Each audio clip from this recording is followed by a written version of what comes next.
Hey, pues no, pues in a little video. Before I start this video, two things. First, I'll put a link down on one of the. I took a picture, but you'll see the actual procedure done.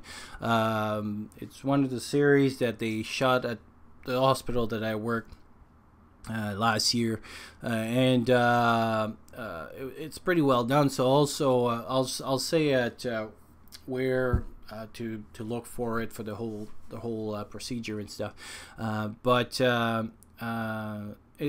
it's kind of worth watching if you want to know what behind the emergency looks like and stuff. They did pretty human versus a lot of time when you see on TV, it's all about the blood glory and all that stuff. This gives a little bit more human touch to it. I was pretty impressed at how they did it and things like that. But anyway, so that's the first one. Second one, wanted to touch quickly.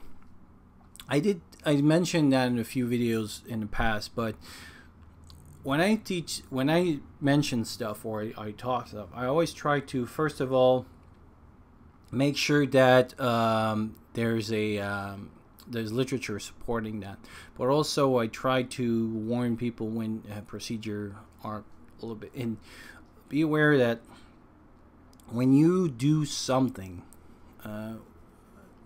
think about the consequences also of your actions when the grid comes back up.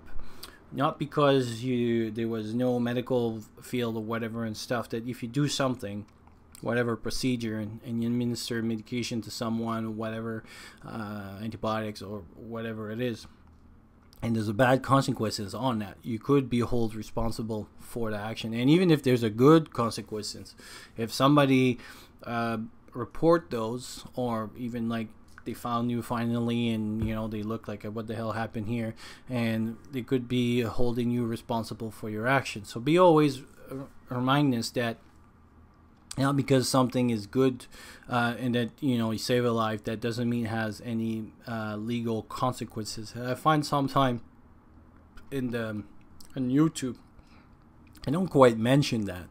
They just say, oh yeah, go do suture, oh do that, but be reminded that this is that there's laws in place to because basically you can do whatever you want on your body, but when you're starting to do it on somebody else's body, that's quite something different. And even actually acquiring some of those medication or whatever, and some of those stuff, usually the things that could get you more into trouble. For example, if you go to Chinook Medical and you try to order a transfusion bag or something, they'll ask you, do you have a license? Do you have this? Some medication as well, if you cannot buy them without license. So usually they try, there's a system in place that prevents you from getting too much into trouble, but it doesn't mean that you cannot be too much, that you cannot get into trouble. This is one of those devices, and so this is why I wanted to warn a little bit before. So what are we talking about? So basically it's a cauterized pen, and I mentioned in the past, and I'll see three examples of what I could do, but basically it's a little device. It's longer and a little bit wider than a highlighter. And what it does is everything is self-contained, so batteries and everything is included, and you press on the button and it creates a very high heat, a little bit like a soldering iron. So that's a little bit like a soldering iron for the body, but instead of getting things together, it's really to cut or to go through stuff. So so everything is included, sterile, but even if the pen would be out and not that sterile, the heat of the prawn would probably kill anything that it is. So so I wouldn't worry too much about sterility, but I mean, if you can keep it in the bag and sterile, that's probably a good thing. So again, they're pretty cheap, all self-contained. And what can we use them for? Well, the first thing is hematoma. We mentioned that in the past, but most of the people, what they'll use is paper clip. You make it heat, and so what you can have is a little hematoma on under the nail, and it can create pressure, can create a lot of pain. I have lost even personally doing hikings and stuff. I've lost like nails because of those kind of hematoma. So basically it kind of pushed the nails up and stuff. So as you can see, actually I like this one here, because you see like the zone where the dead body, but you see all like the pressure in the blood that is accumulating. So that's what you see, but under, that's a little bit more what it looks like, and so that will release the pressure. So that would be one use. So basically you make it very hot, push through the nail slowly and put like a small pressure, and then when you feel that pops, because now you went through all the layers, the blood will come out. So that's one use of it.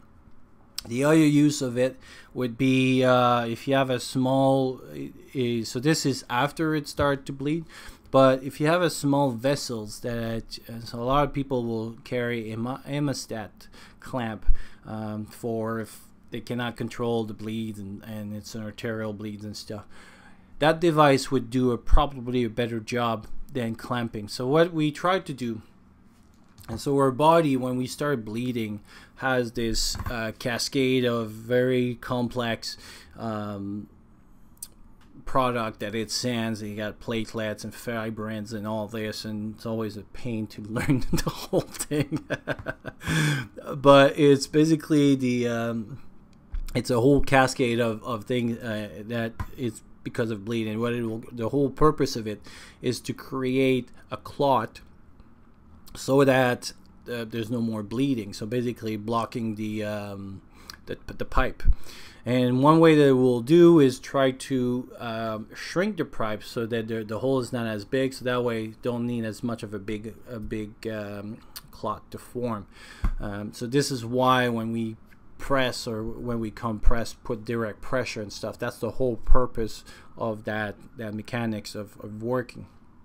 With cauterizing, what you do is basically you create a scar tissue of some sort by burning the surface, and so that now the pipe, basically the pipe it cannot leak anymore.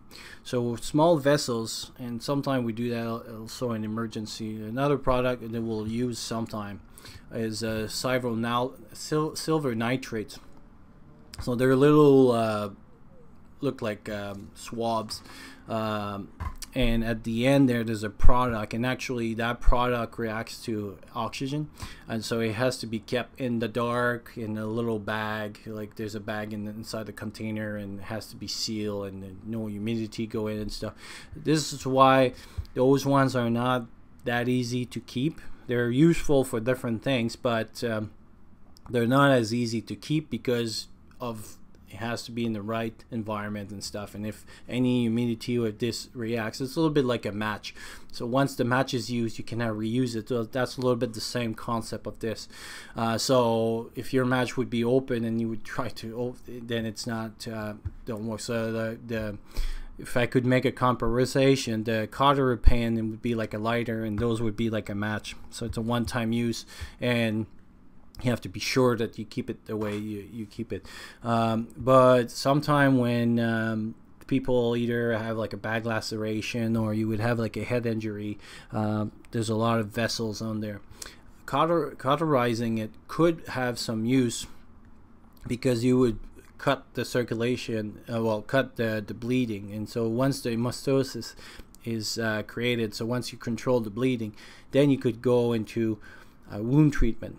And so, for example, you could staple after you stop the bleeding. If you staple just on the top, sometimes it will work, but if it's a vessel that is bleeding a lot, there's actually more clots and stuff that could accumulate under the head.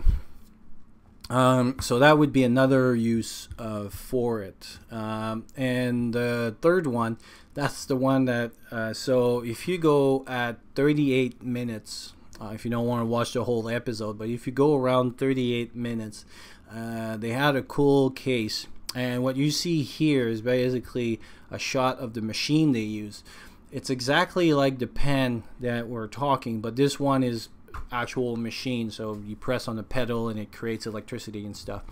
And some burns, and this is why I really like that episode, because you see the case folding on you, see the emergency doctor doing the assessment and why they are doing the procedure that they're about to do.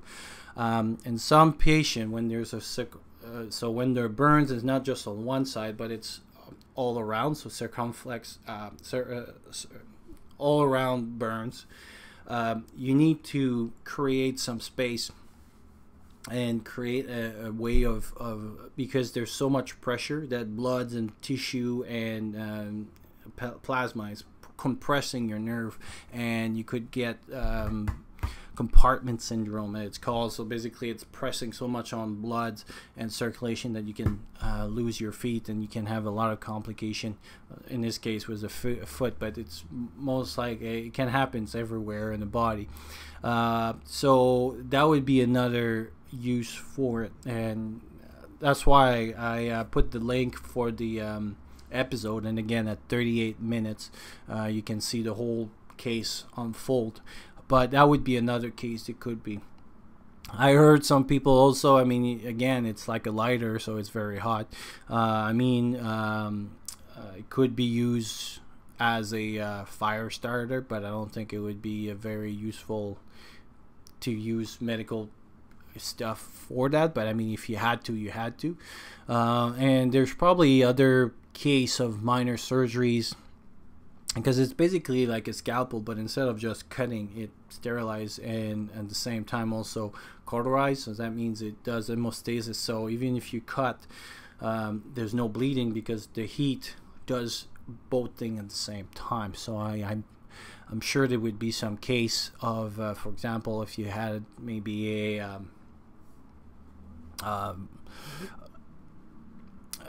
an abscess or something, maybe that would it would be useful in some case. So so for $10 or $15, I think it's worth to have in a kit.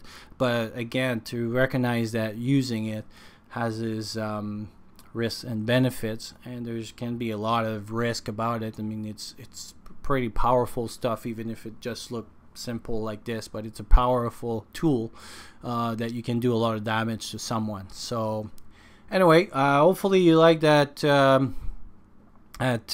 clip, and if you want to watch the episode after that, it's a little series that they did at my emergency. So they did a pretty good job. Like, it's pretty human. It doesn't just show that it's the bad people and stuff, like, you know, always about the medicine, but they also show the human side of the care that we need to give sometimes and stuff like that. And once in a while you see my little face. So anyway, I'll talk to you soon.